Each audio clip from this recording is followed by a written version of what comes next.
Hi, I'm Mike Papantonio, and this is America's Lawyer.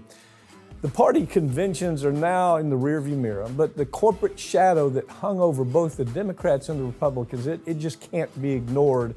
We'll explain why both events were a little more than a big love test for corporate America.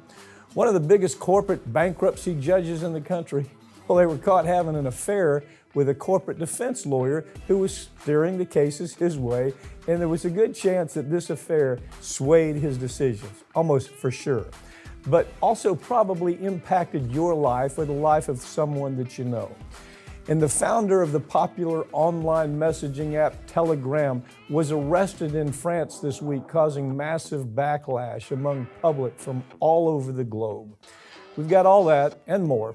Don't go anywhere. America's Lawyer starts right now.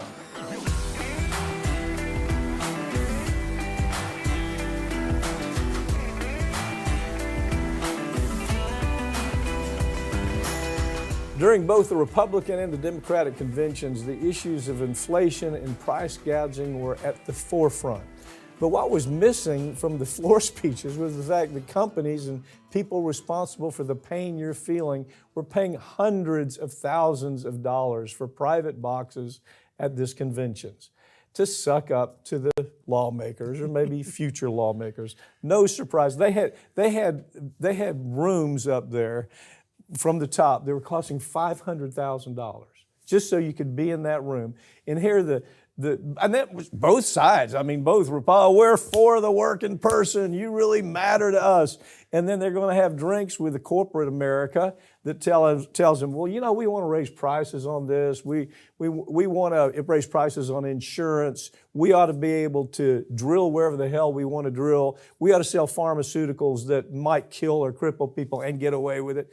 There's a problem with that message, isn't there? There really is. And I got to give credit here because Chris Cuomo, reporting for News Nation, he on the floor, actually, of the DNC, started openly calling them out. And he pointed out, you know, it was like this at the Republican convention too, but you got suites up there that start at $500,000, some that go up to over $1.5 million. Yes. And what they're paying for is not the best seats in the house. They're paying for access. Yeah. They are paying for the opportunity to sit with these people for 4 days.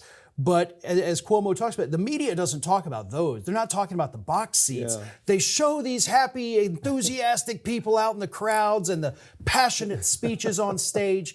But we need to know. And the celebrities. Oh my God, you got to show the celebrities. But we need to know what's happening behind those closed doors. Yeah. That's the question that the media should be asking. Well, I wasn't at this convention behind closed doors, but I've been behind them. And what they do is parade candidates, okay? This is Joe Smith, and he's running here. He sure would like your help. Oh, by the way, he's real good on making sure that we don't control prices on drugs. Joe, why don't you take it away? That's what it's like. It's one after another. And so they're sitting up there completely disassociated with all of the realities that are being talked about on the floor. That's what's so disgusting about it. But I don't think it's ever going to change. Do you think Chris might have been upset that he wasn't up there anymore? Well, that's the thing is, you know, because Chris was damn sure up there a lot. I can tell you that. Yeah, probably with his brother. Yes, I mean, that's. Yes. But if he were still with CNN, he probably would have been right there in the thick of it. And I will give credit, by the way, to News Nation. They actually do a really good job of being a true neutral in the media fight. You know, I think you're right. I think you're right. I think politically, Dan Abrams is phenomenal. Yeah, they're really trying to do that, aren't they? They really are. And I hope they can keep up. It's not going to help them with advertising. As we remember, Air America. Right. You know, we came out with Air America. God, you were a kid back then. Yeah. It was a great we had Janine Garofalo, Al Franken. Just an incredible Sam Cedar, a lineup of Chuck D. You remember, it was just this incredible lineup of liberal speakers. And Bobby and I had our own show called Ring of Fire. We couldn't get advertisers because everything we talked about was in their face. Yeah. You know, we couldn't get car dealerships to come with us because we were talking about defective car parts. Couldn't get pharmaceutical cases to come. Advertisers to come. So but News Nation, fortunately, is tied into a bigger organization, and they have the staying power to accomplish what we're talking about, is to truly come in neutral. We try to do that on this show. It's very difficult sometimes because the people who listen in get so friggin' mad. Pap, I can't believe that you said that. But, that's what we have to accomplish, to me. Yeah. So I agree with you. They're doing a good job trying to do that. Texas has become the hub for corporate bankruptcy cases where big businesses try to avoid paying out lawsuits. And one judge in particular oversees most of those cases. So it shouldn't be surprising to learn that this judge is about as corrupt as possible. And the reports that are coming are just as ugly as you can imagine. Bankruptcy court matters in this country. This judge and this relationship with law firms that he's with have bastardized justice, not just in Texas, but all over this country. Pick it up. Yeah, what we have here is Judge David Jones, U.S. bankruptcy judge David Jones in Texas. And prior to, this whole affair thing, New York, Delaware, that's where companies went to file bankruptcy. That's where all the businesses are either, located, or that's where they have their mailing address in Delaware. So that's where they would do bankruptcy. But then David Jones comes along and he says, you know what? I'm going to make Texas the place for corporations to go to get their bankruptcy protections, whether they're trying to keep money away from their shareholders or keep it away from, civil lawsuits. I'm going to help them. And he did that. And now Texas is the home of this. And in the process of this, he is having an affair with this corporate bankruptcy lawyer who fights for corporations to not have to pay. Elizabeth Freeman. Elizabeth Freeman. Yeah, and she's with the Jones law firm over in Texas. Yeah, and also connections with Kirkland Ellis. Kirkland Ellis. Well, she had a couple. You're right there, and so she was associated with several of them. And so what happens is he starts having an affair with her. Mm-hmm. She is getting all of these other lawyers. Hey, bring your bankruptcy case down here to my guy. Yeah. And he'll handle it. And of course, they've highlighted several dozen cases that she brought to him that he, of course, ruled in favor of for the corporation, screwing over consumers and investors. Right. So here's the point that you can't miss on this, okay? The kind of rulings he would make would enable the corporation to keep money, to supposedly rebuild their company, when people who had lost millions of dollars are sitting out there saying, Judge, they have enough money to pay us.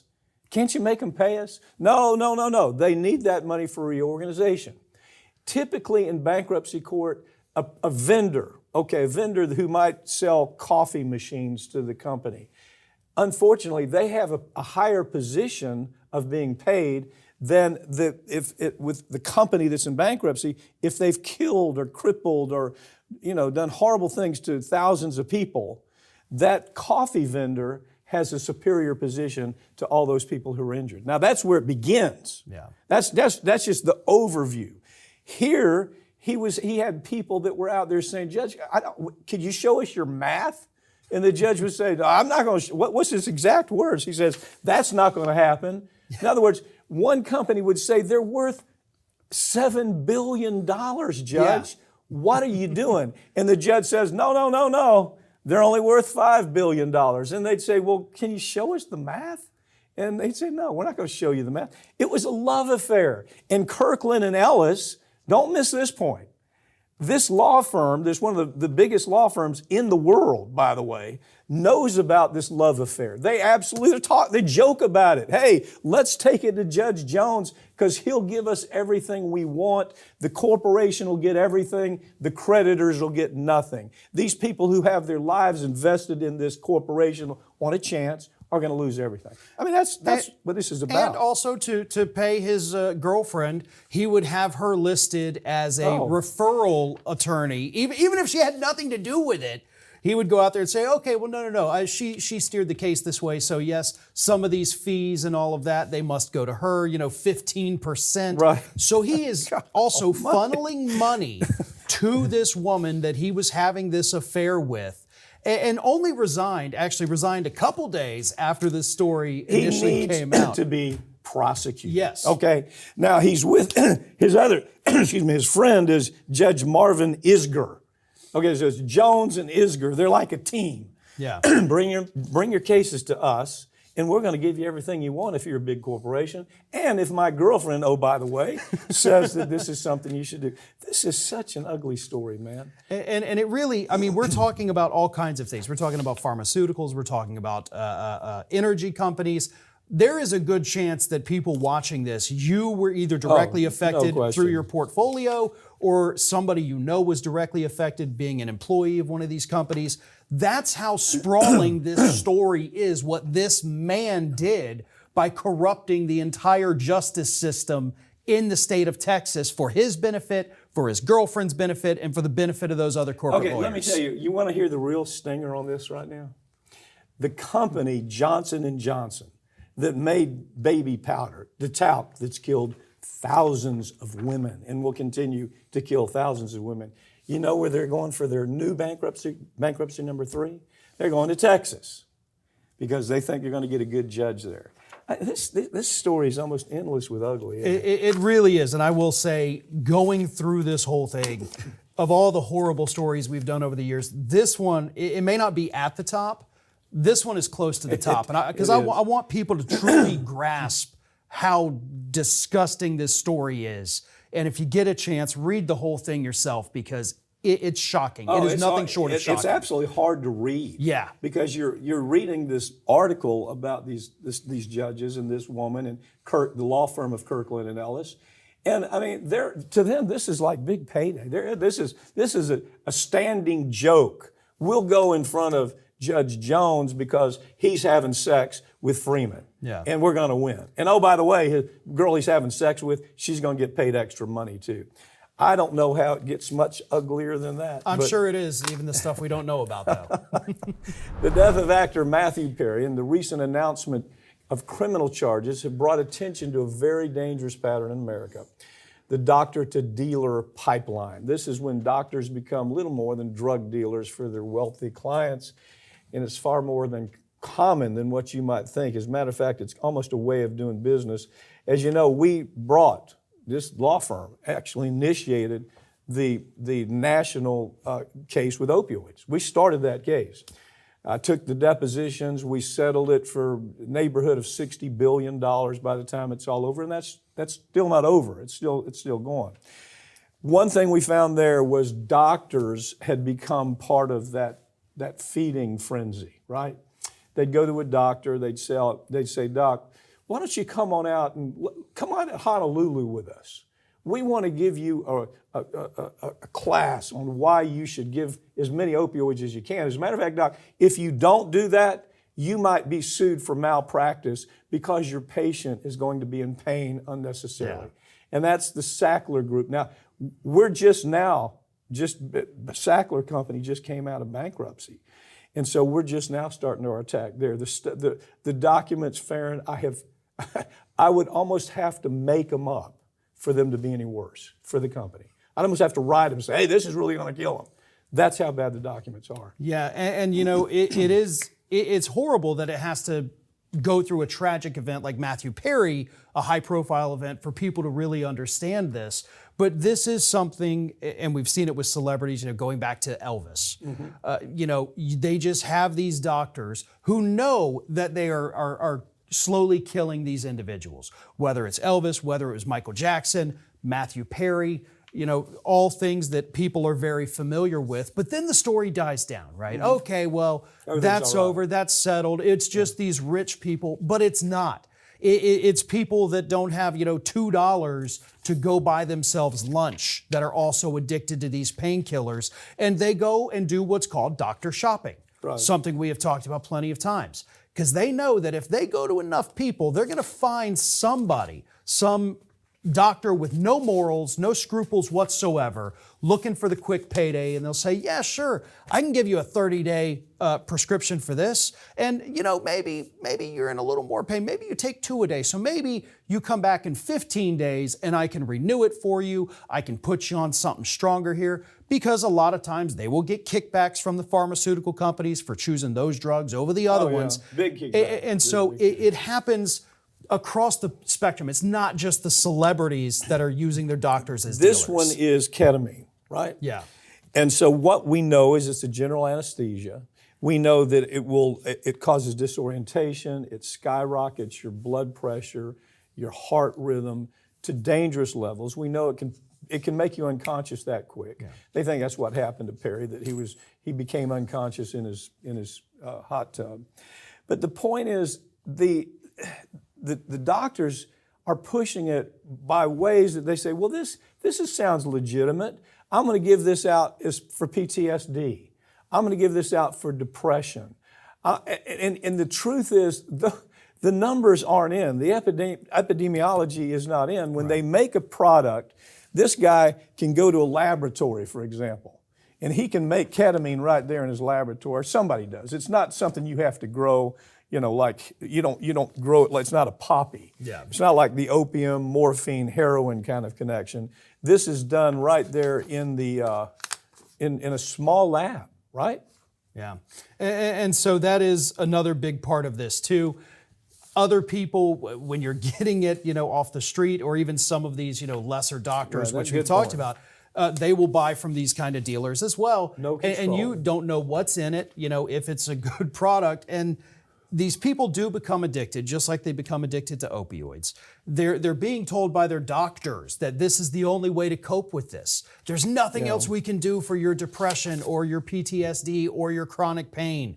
They don't want other solutions because this is what's keeping them rich, and it's killing people. And they're selling it as kind of a disassociative type medicine. You take this, and you're going to have some euphoria.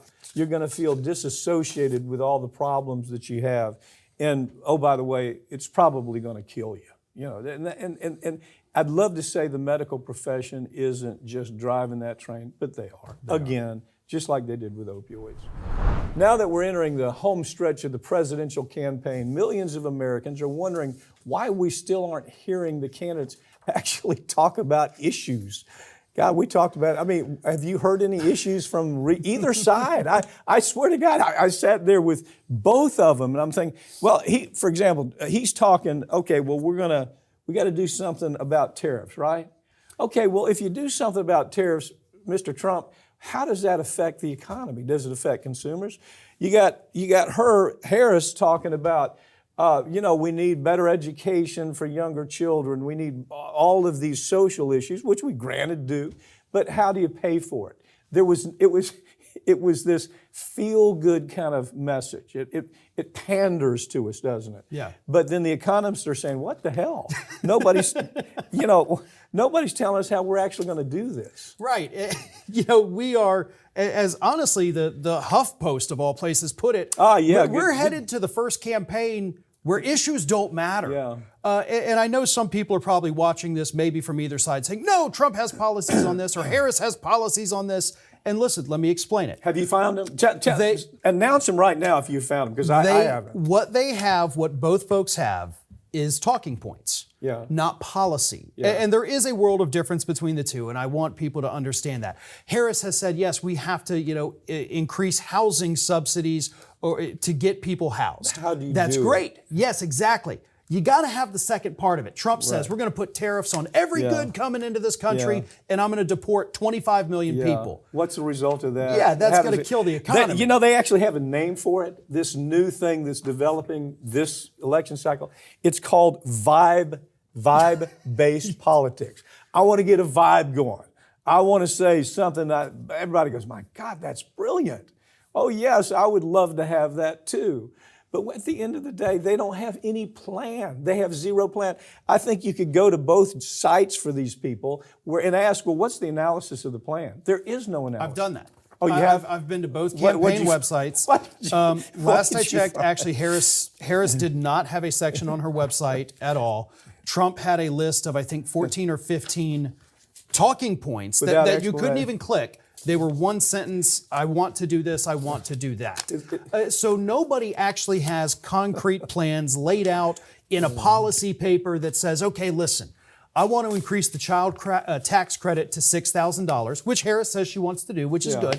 But then how do we do it? Yeah. Where does it come from? Where do we make up the money? There's plenty of places to make up the money. Right. But you've got to lay it out for us because people are going to start asking more than just, what are you going to do? But how are you going to do it? Do you remember when Obama went on the stage and he talked about, I have a plan for health care in this country.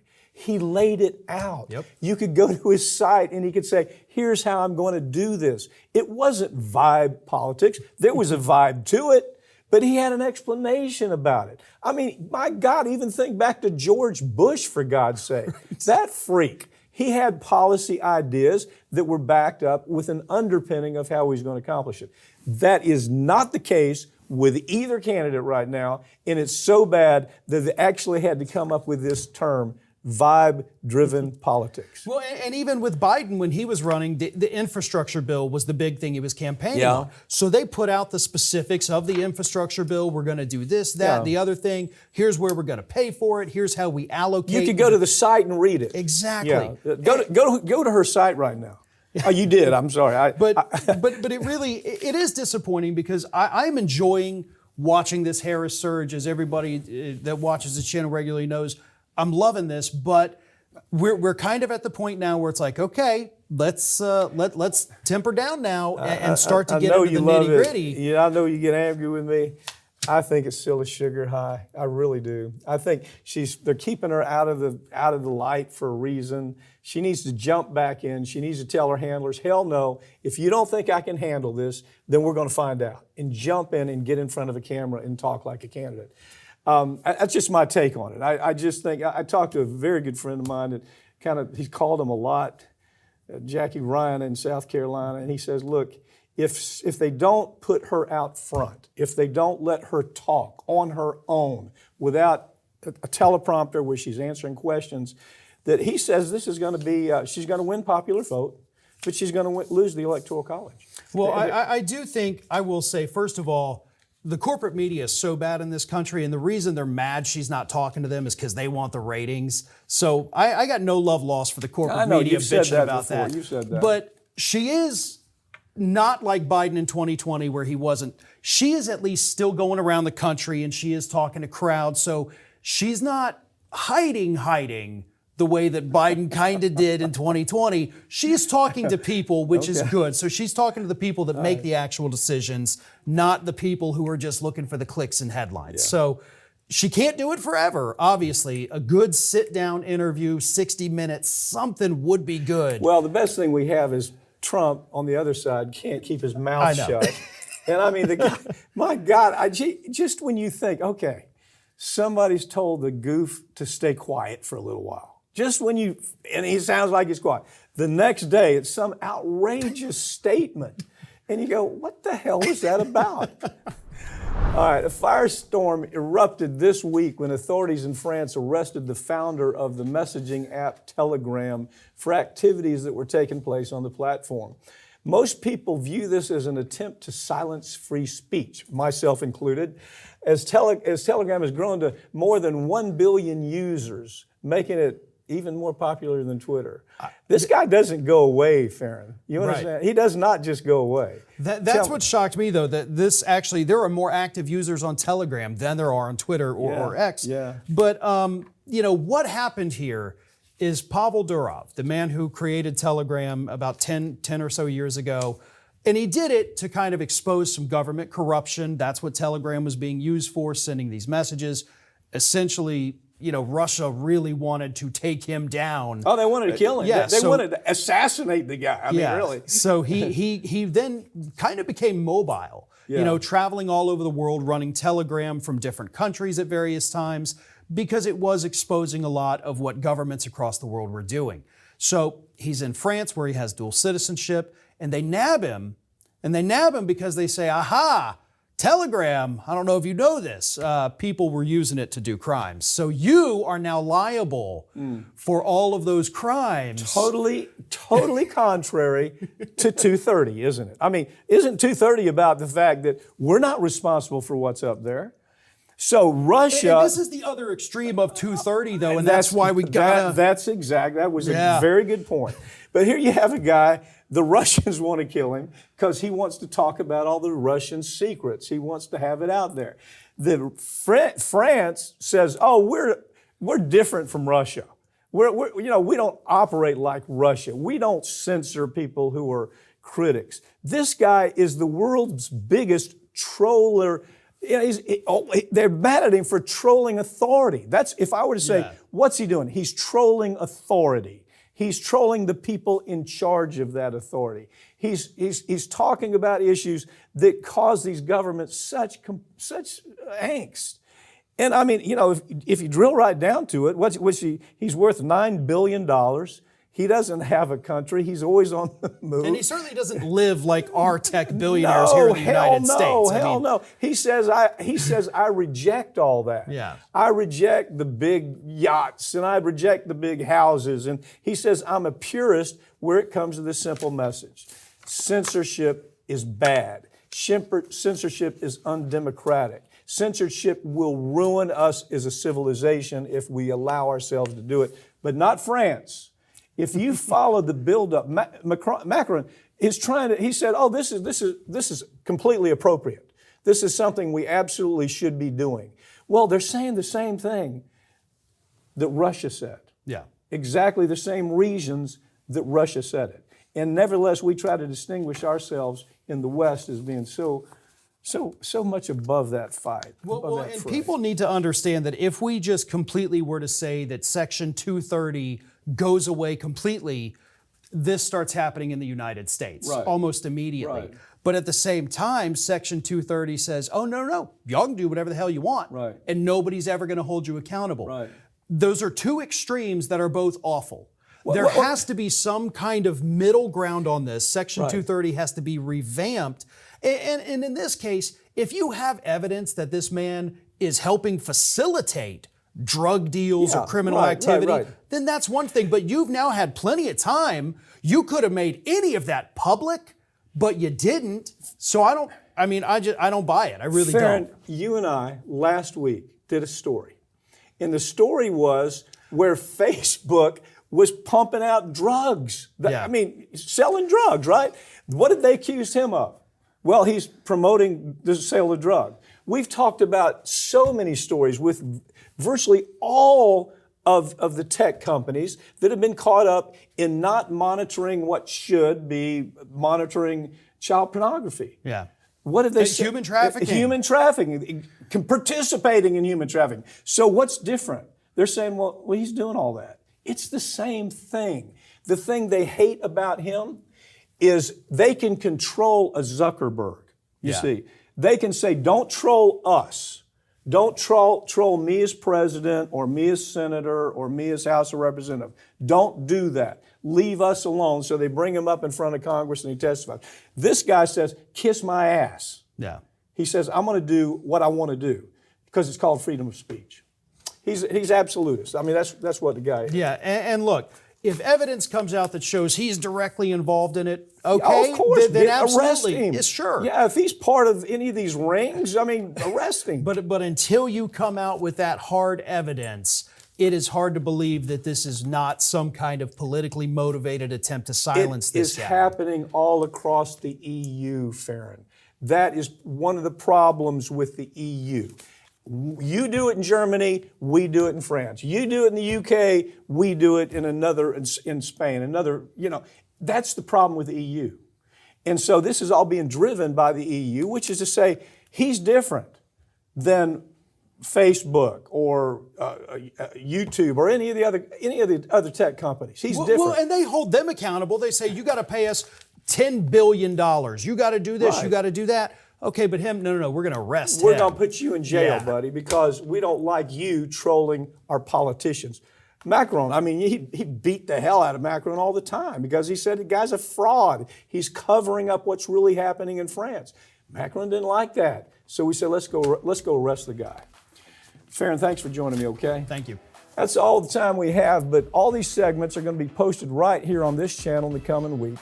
Make sure you subscribe. I'm Mike Papantonio, and this has been America's Lawyer, where we tell you stories every week that corporate media can't tell you, ladies and gentlemen. They won't tell you because their advertisers don't allow for it. Or a company, a tech or a corporate company that does media can't tell you the story because of their connections to a political party. They're either too Republican or too Democrat, and they can't tell you the story. They can't color outside the line because they're going to make their benefactors angry about it. We don't have that problem here, and hopefully we'll see you next time.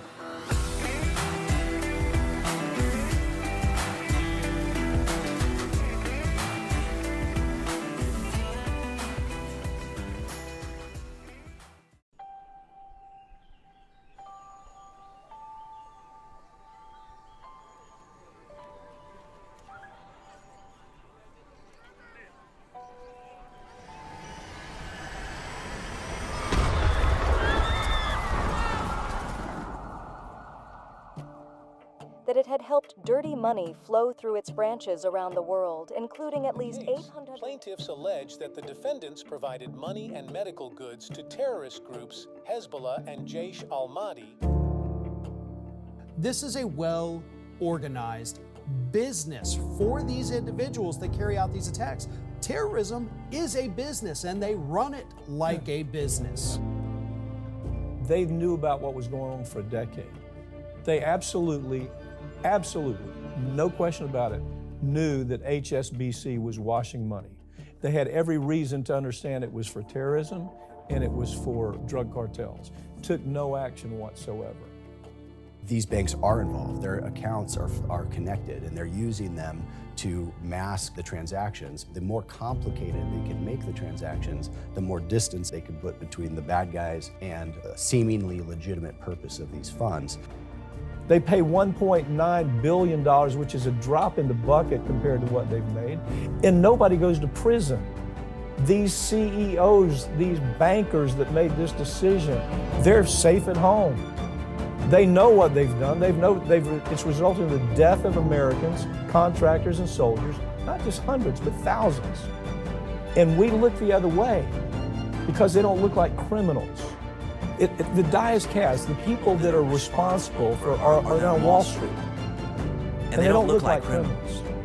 It's almost a suspension of disbelief.